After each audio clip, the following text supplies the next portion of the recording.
Example 3.10, form a polynomial equation with the integer coefficients with the root of root 2 by root 3 as a root.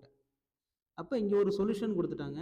இதுதான் அந்த solution. ஒரு இதை use பண்ணிக்கிட்டு ஒரு equation நம்ம frame பண்ணணும். அப்போ இது ஒரு ரூட்டு தானே. இந்த ரூட்டு நான் என்னென்னு வச்சுக்கிறேன் அப்படின்னா வேரியபிளாகவே வச்சுக்கிறோம், எக்ஸ் அப்படின்னே வச்சுக்கிறோம். அப்போ X which is equal to root 2 divided by root 3 அப்படின்னே வச்சுக்கிறோம். அப்போ இதை வச்சுக்கிட்டு நம்ம என்ன பண்ணணும், ஈக்குவேஷன் ஃப்ரேம் பண்ணணும். இப்போ இந்த ரூட்டை கேன்சல் பண்ணுறதுக்காண்டி நம்ம என்ன பண்ண போகிறோம்னா ஸ்கொயர் எடுக்க போகிறோம். ஓகே, ஸ்கொயர் எடுக்கிறோம், ரெண்டு சைடும் ஸ்கொயர் எடுக்கிறோம். அப்போ X square, right side route cancel ஆகிரும். அப்போ root 2 divided by root 3. Again square எடுக்கிறோம், லெஃப்ட் சைடு எக்ஸ் பவர் 4ன்னு மாறிடும், ரைட் சைடு ரூட்டு கேன்சல் ஆயிரும். அப்போ 2/3ன்னு வந்துடும். இப்போ கிராஸ் மல்டிபிள் பண்ணுவோம்.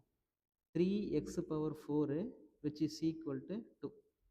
Next 3x power 4 minus 2 which is equal to 0.